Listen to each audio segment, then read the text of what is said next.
Travis a toujours considéré son mariage avec Julia comme l'une des grandes certitudes de sa vie, un port sûr au milieu des tempêtes quotidiennes. Cet après-midi-là, il est donc rentré tôt chez lui, prévoyant de surprendre Julia en lui offrant des billets pour un concert de jazz auquel elle voulait absolument assister. Cependant, alors qu'il s'approche du salon, un son grave, presque chuchoté, attire son attention. C'était la voix de Julia, mais avec un ton qu'il n'avait jamais entendu auparavant, intime, séduisant. Curieux et confus, Travis s'arrêta avant d'entrer, le cœur soudain lourd. Par l'entrebâillement de la porte, il aperçut sa femme, assise sur le canapé, son ordinateur portable ouvert devant elle. Elle n'était pas seule sur l'écran. Un homme, avec qui elle riait et discutait, occupait l'autre moitié de la fenêtre vidéo. Travis, essayant d'éviter une jalousie irrationnelle, se convint qu'il pourrait s'agir d'un ami ou d'un collègue de travail. Mais la conversation a pris une tournure qui a anéanti cet espoir. « Je compte les jours avant de te revoir, Julio, » dit-elle, la voix empreinte d'un mélange d'anxiété et d'excitation. Ces rencontres virtuelles sont formidables, mais elles ne sont pas comparables à ce que je ressens lorsque je suis à tes côtés. Les mots de Julia frappèrent Travis comme une lame froide. Il sentit un vide se former dans son estomac, un mélange de nausée et d'incrédulité. Pendant un moment, il resta immobile, incapable d'assimiler la scène qui se déroulait devant ses yeux. Lorsque Julia dit au revoir à l'homme à l'écran en l'embrassant, Travis recula silencieusement, la réalité de ce dont il venait d'être témoin pesant lourdement sur lui. Il passa le reste de la soirée dans un café voisin, essayant d'aligner ses pensées sur la réalité qui se déroulait si brutalement. Que savait-il de sa femme? De leur mariage? Comment a-t-il pu être aussi aveugle? Les questions tourbillonnent dans son esprit, chacune sans réponse. Lorsque Travis rentra enfin chez lui, il trouva Julia dans la cuisine, préparant le dîner comme s'il s'agissait d'un jour comme les autres. Elle sourit en le voyant, inconsciente de la tempête qui se préparait en lui. « Tu rentres tôt. J'espère que tu as faim. Je te prépare tes pâtes préférées. » Travis força un sourire, son cœur brisé palpitant douloureusement dans sa poitrine. « Oui, une journée de travail légère, » mentit-il, la voix plus ferme que ce qu'il ressentait. Ce soir-là, alors qu'il regardait Julia se déplacer dans la cuisine, parlant des anecdotes de la journée, Travis se sentait comme un étranger dans sa propre vie. La révélation des activités secrètes de Julia n'avait pas seulement ébranlé les fondations de leur mariage, elle avait aussi brisé sa propre image de mari et d'homme. Ce ne serait que le début d'un long voyage de confrontation et de découverte, mais à ce moment-là, tout ce que Travis pouvait faire était de regarder, d'attendre et de sentir la profondeur de sa trahison. C'était une soirée d'été étouffante, et la fête d'entreprise de Julia battait son plein, avec une musique vibrante qui résonnait dans l'élégante salle de réception. Travis, après des jours de réflexion sur sa découverte et sa déception, a décidé que la soirée ne serait pas une fête d'entreprise comme les autres. Il avait soigneusement planifié son moment de confrontation, choisissant une occasion où Julia ne pourrait pas s'échapper ou se cacher derrière des excuses de tous les jours. Il entre dans le salon avec Vanessa, une collègue de travail qui n'était jusqu'alors qu'une amie. Vanessa, avec sa robe rouge et son sourire confiant, était l'image de la sophistication et de la provocation. Elle comprenait le rôle qu'elle jouait, non pas celui d'un intérêt romantique pour Travis, mais celui d'un catalyseur pour la vérité qui devait être révélée. Julia était avec un groupe de collègues lorsqu'elle a vu Travis entrer. Son expression initiale de surprise en le voyant avec Vanessa s'est rapidement transformée en un masque de neutralité forcée. Travis sentit son cœur s'emballer, chaque battement lui rappelant les blessures encore fraîches et douloureuses. Il se dirigea directement vers elle, les regards de ses collègues suivant chacun de ses pas, un mélange d'anticipation et de choc emplissant l'air. « Julia » commença Travis, la voix calme mais chargée d'une froide intensité, « je ne pense pas que nous nous soyons beaucoup vus ces derniers temps. Qui aurait cru que nous aurions besoin d'une fête d'entreprise pour vivre ce moment ?» Julia s'efforce de sourire, une vaine tentative pour sauver les apparences. « Travis, quelle surprise, et qui est ton ami ? Voici Vanessa, » dit-il en se tournant vers elle pour la présenter.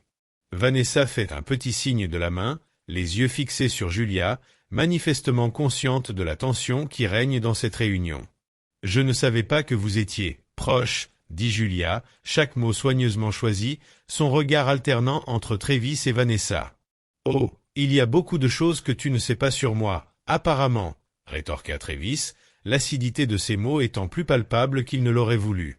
« Tout comme j'ignorais beaucoup de choses sur toi. Des choses que j'ai apprises récemment. » Le visage de Julia se décompose. « Travis, peut-on en parler ailleurs? Pas ici, pas maintenant. » « Pourquoi pas ici? Pourquoi pas maintenant, Julia ?» lance Travis en élevant légèrement la voix, suffisamment pour que ses collègues les plus proches l'entendent.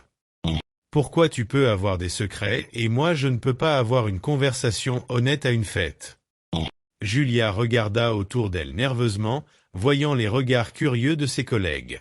« S'il te plaît, Travis. Je voulais juste que tu saches que je sais, Julia. Je sais pour Julio. Je suis au courant des messages, des réunions, de tout. » Les mots de Travis ressemblaient plus à un soupir, un mélange de colère et de dégoût. Un silence inconfortable s'installa entre eux pendant un moment, rompu seulement par une musique qui semblait incongrument joyeuse. Julia commença à parler, la voix tremblante. « J'allais te le dire, j'ai juste... » « Tu n'avais pas à le faire, » l'interrompit Travis en levant la main pour arrêter ses paroles. « Tu as fait tes choix, Julia.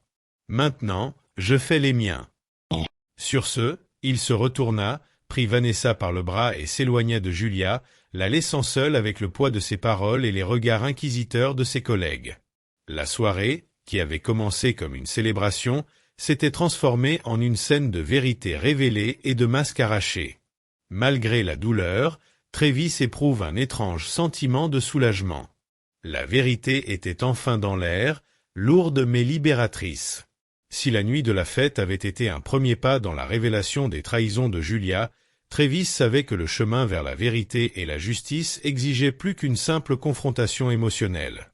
Dans les jours qui ont suivi, il a élaboré un plan méticuleux, convoquant des alliés dans son cercle d'amis et sa famille, et préparant une stratégie pour démêler toute l'étendue des mensonges de Julia sans se perdre dans la vengeance.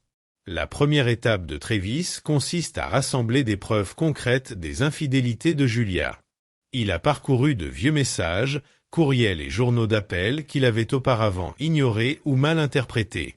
Avec l'aide de Vanessa, une technicienne chevronnée, Travis a pu récupérer des messages effacés et accéder à des journaux de conversation que Julia pensait avoir réussi à cacher. Chaque élément de preuve a été méticuleusement classé, en attendant le bon moment.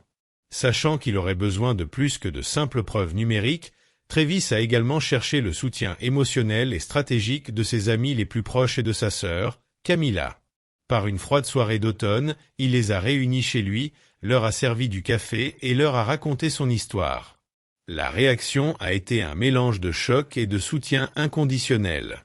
Camilla, toujours la plus protectrice, a immédiatement proposé son aide, suggérant qu'il garde une trace de toutes les rencontres et voyages suspects de Julia pour renforcer l'affaire. Avec ses amis, Travis forme une sorte de conseil de guerre. Ils ont discuté de différentes tactiques, allant de la confrontation directe avec les amants de Julia à la dénonciation de leurs agissements sur les médias sociaux. Cependant, Travis, guidé par le désir de résoudre les choses de manière plus contrôlée et moins destructrice, a opté pour une approche plus subtile. Ils ont planifié une série de rencontres occasionnelles au cours desquelles Julia pourrait être confrontée à des preuves dans un environnement où elle ne pourrait pas simplement s'enfuir ou nier facilement les faits. Pour s'assurer que tout était légalement couvert, Travis a consulté un avocat qui l'a conseillé sur la manière de procéder sans enfreindre la loi ou violer de manière irréversible la vie privée. Fort de ses connaissances, il s'est senti plus à l'aise pour aller de l'avant. Désolé d'interrompre l'histoire, mais dites-moi ce que vous pensez de l'histoire? Mettez votre avis dans les commentaires. Et quel genre d'histoires aimeriez-vous entendre? Poursuite de l'histoire. Le soutien n'est pas seulement venu des amis et de la famille. Les collègues de travail de Julia, qui avaient été témoins de son comportement étrange et des nombreuses fois où elle était partie plus tôt avaient annulé des rendez-vous à la dernière minute, ont également commencé à lui tendre la main. Un collègue en particulier, que Julia avait toujours traité avec dédain, a révélé à Travis que Julia utilisait souvent le bureau pour des rencontres peu professionnelles. Chaque information a ajouté une couche à la stratégie de Travis, qui a commencé à voir un modèle et un chemin clair vers la vérité. Avec le soutien émotionnel de ses alliés et un plan solide en main, Travis se sentait prêt à affronter ce qui l'attendait. Il ne cherchait pas à se venger, mais à connaître la vérité, et il était prêt à la partager pour qu'il puisse enfin trouver la paix et clore un chapitre douloureux de sa vie. La fête de la vérité n'était pas un événement officiellement inscrit sur les calendriers sociaux, mais pour Travis et ses proches, c'était la nuit qu'ils attendaient tous avec impatience.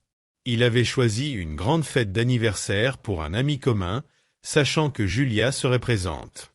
C'est là que Travis rendrait public tout ce qu'il avait découvert, dans un environnement où Julia ne pourrait pas simplement esquiver les accusations. Travis arriva à la fête accompagné de Vanessa, qui était superbe dans une robe argentée qui accrochait la lumière à chacun de ses mouvements. Il savait que sa présence provoquerait des murmures, mais cela faisait partie du plan pour attirer l'attention, pour forcer les fissures déjà présentes dans le parfait vernis de la vie sociale de Julia à s'ouvrir complètement. L'endroit était animé, avec des lumières colorées qui dansaient sur les murs et une musique énergique qui battait au rythme du cœur de Travis. Il gardait son calme, saluant ses connaissances d'un sourire tranquille, tandis que Vanessa, consciente de son rôle, se tenait à ses côtés, sa présence montrant clairement que les choses avaient changé. Lorsque Julia arriva, élégamment vêtue d'une robe de cocktail noir, la tension entre Travis et elle était palpable, même à distance. Leurs regards se croisèrent, et pendant un bref instant, le monde autour d'eux sembla s'évanouir. Elle s'approcha, avec un sourire qui n'atteignait pas ses yeux, et salua Travis et Vanessa froidement. « Quelle agréable surprise de vous voir ici tous les deux ensemble », commenta Julia, la voix chargée d'un sarcasme à peine voilé. « Julia, je crois qu'il est temps d'arrêter les surprises », répondit Travis d'une voix ferme. Il se tourna ensuite vers les invités les plus proches, qui observaient l'interaction avec un intérêt croissant. « J'ai quelque chose d'important à partager avec vous tous ce soir. » La musique se calma et le murmure de la foule s'apaisa. Tous les yeux étaient rivés sur Travis qui commençait à révéler les trahisons de Julia, chaque mot étant accompagné de preuves projetées sur le mur de la salle grâce à un projecteur que Vanessa avait discrètement installé. Des photos de Julia avec un autre homme, des enregistrements de SMS, des courriels amoureux et des billets de voyage secrets remplissaient l'écran. Julia, surprise, cherche autour d'elle de la sympathie ou du soutien, mais ne trouve que des regards choqués et déçus. Elle tente de s'interrompre, de nier, mais chaque tentative est habilement contrée par Travis avec plus de preuves. « Je l'ai fait aujourd'hui, ici, parce que nous méritons tous la vérité. Et Julia, tu dois comprendre que tes actes ont des conséquences, » conclut Travis, la voix emplie d'un mélange de tristesse et de détermination. La fête, qui devait être une célébration, s'est transformée en un tribunal de révélations douloureuses. Les réactions vont du choc au soutien à Travis, tandis que certains choisissent de quitter l'atmosphère tendue. Julia, voyant enfin sa façade s'effondrer, s'est précipitée hors de la salle, sa sortie n'étant pas marquée par le triomphe mais par une humiliation palpable. Travis est resté, consolé par ses amis et soutenu par Vanessa, qui s'est tenue à ses côtés, pilier de force dans une mer d'émotions tumultueuses. La nuit de la vérité ne s'est pas terminée par une célébration, mais par un sentiment de fermeture nécessaire, un chapitre douloureux s'achevant dans la vie de Travis. Après la révélation fracassante faite lors de la fête, la vie de Travis et de Julia ne sera plus jamais la même. Dans les jours qui ont suivi, les conséquences de cette soirée ont commencé à se manifester dans leur vie privée et publique, révélant l'étendue de l'impact de leurs secrets désormais exposés. Dans l'environnement de travail de Julia, l'atmosphère est devenue tendue et inconfortable. Les collègues qui avaient l'habitude de sourire et de saluer détournent le regard lorsqu'elle les croise dans les couloirs. Les réunions qu'elle dirigeait étaient désormais empreintes de méfiance et de réserve. La confiance que ses collègues avaient en elle s'est évaporée, laissant une traînée de doute sur son intégrité et son caractère. Julia se sent isolée, paria dans sa propre profession, et les opportunités de projets intéressants et de promotion qui semblaient autrefois certaines disparaissent rapidement. Pour Travis, les conséquences ont été doublement ressenties. Sur le plan professionnel, il a reçu un mélange de soutien et de malaise. Certains collègues le considèrent comme une victime courageuse qui a fait face à la trahison, tandis que d'autres le considèrent comme un agitateur dont les actions publiques ont amené un drame personnel sur une scène professionnelle. Cette polarisation n'était pas ce que Travis souhaitait, mais il a trouvé un certain réconfort dans les quelques vrais amis qui se sont tenus à ses côtés, lui offrant leur soutien dans une période d'épreuve personnelle. Dans la vie sociale, le divorce de Travis et Julia est devenu un sujet brûlant dans leur cercle d'amis et de connaissances. Les invitations à des événements sociaux, autrefois nombreuses, se font désormais attendre. Les fêtes et les réunions sociales se transforment souvent en arènes de chuchotements et de regards furtifs. Travis ressent la curiosité et le jugement des gens, comme si chaque interaction était filtrée à travers le prisme de l'échec de son mariage. Julia, quant à elle, est confrontée à une aliénation encore plus grande. Les amis qu'elle considérait comme des confidents se sont retirés, craignant que le fait de la fréquenter ne ternisse leur propre réputation. Elle se retrouve souvent seule lors d'événements, ignorée par les groupes qui l'avaient accueillie auparavant. La trahison a terni son image sociale, la transformant d'une figure populaire et respectée en un objet de commérage et de censure. Travis, quant à lui, a commencé à réfléchir à la nature de ses relations et à qui il pouvait vraiment considérer comme un ami.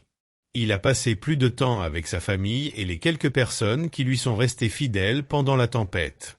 Ces relations profondes et authentiques lui ont apporté le soutien dont il avait besoin pour reconstruire sa vie personnelle et son identité en dehors de son mariage défaillant. Au fil du temps, Travis et Julia ont commencé à tirer les leçons douloureuses de leurs expériences. Julia, confrontée aux conséquences de ses actes, a entamé un lent processus d'introspection et de changement, cherchant la rédemption et un nouveau départ. Travis, fort du soutien de ses vrais amis et de sa famille, a progressivement trouvé une nouvelle voie pour lui-même, se concentrant sur la reconstruction de sa vie et de son bonheur, libéré des ombres du passé. Travis a regardé les morceaux de son ancienne vie éparpillés autour de lui, chaque morceau rappelant les trahisons et la douleur qu'il avait subies. Mais au fond de lui, il savait que ces fragments recelaient l'opportunité de reconstruire quelque chose de nouveau, quelque chose de peut-être plus fort et de plus vrai qu'avant. C'est avec cette résolution à l'esprit qu'il a commencé à reconstruire sa vie et son identité. La première étape a été de se consacrer à la connaissance de soi. Travis s'inscrit à un cours de méditation et commence à suivre des séances de thérapie, pratique qu'il aurait auparavant rejetée d'emblée. Ces séances sont devenues un refuge, un lieu où il pouvait démêler les fils emmêlés de ses pensées et de ses émotions, apprenant à pardonner non seulement à Julia, mais aussi à lui-même. Tout en travaillant sur son moi intérieur, Travis a également exploré de nouvelles activités qu'il avait toujours voulu essayer, mais pour lesquelles il n'avait jamais eu le temps ou le courage de le faire. Il a commencé à apprendre à jouer de la guitare, une activité qui l'avait toujours fasciné. Les nuits qu'il passait auparavant dans une désolation silencieuse étaient désormais remplies du son des accords et des mélodies, chaque note représentant un petit pas sur le chemin de la guérison. Sur le plan professionnel, Travis a décidé qu'il était temps de changer. Il a quitté son emploi de longue date, un lieu chargé de souvenirs d'une époque antérieure à la trahison, et a ouvert sa propre société de conseil. C'était un défi, surtout dans un monde qui se remettait encore de l'instabilité économique, mais Travis a trouvé une nouvelle passion en aidant d'autres entreprises à prospérer, ce qui l'a aidé à reconstruire sa propre vie. Lorsqu'il s'agit de relations, Travis les aborde avec prudence. La douleur de la trahison était encore vive et il savait qu'il avait besoin de temps pour faire à nouveau confiance. Cependant, il a commencé à sortir plus souvent avec des amis et grâce à ses cercles sociaux, il a rencontré Elena, la collègue d'un ami qui partageait beaucoup de ses nouveaux centres d'intérêt. L'amitié s'est développée progressivement, sans précipitation ni attente, sur la base d'une compréhension mutuelle et d'expériences de vie similaires. Elena, qui avait également connu son lot de déceptions, s'est révélée être une compagne qui apportait à la fois calme et inspiration à Travis. Ensemble, ils ont exploré les sentiers de montagne, les galeries d'art et les petits plaisirs de la vie quotidienne dont Travis avait oublié qu'ils pouvaient être source de joie. Avec Elena, Travis a appris que l'amour n'avait pas besoin d'être une force écrasante, mais qu'il pouvait être une croissance tranquille, un soutien doux dans la reconstruction d'une vie brisée. Ils se sont appuyés l'un sur l'autre, célébrant les petites victoires et relevant les défis ensemble, construisant une relation qui tenait autant de la compagnie que de l'amour. Grâce à ce voyage de découverte de soi, aux défis professionnels et aux nouvelles relations, Travis a trouvé une nouvelle identité. N'étant plus défini par les ombres d'un mariage raté, il est devenu quelqu'un de plus fort, de plus compatissant et surtout de plus entier. La reconstruction de sa vie n'a pas effacé les cicatrices du passé, mais elle lui a appris à les voir comme des marques de sa résilience et de sa capacité à se renouveler. Julia, ébranlée par l'exposition publique de ses actes et par la chute qui s'en est suivie dans ses cercles sociaux et professionnels, s'est efforcée de trouver un moyen de reprendre le contrôle de son propre récit. Le ressentiment couvait en elle, alimenté non seulement par l'humiliation, mais aussi par un sentiment croissant d'isolement et de regret. Au fond d'elle, un plan commençait à se dessiner, un moyen de retourner la situation contre Travis, qu'elle tenait pour responsable de sa chute.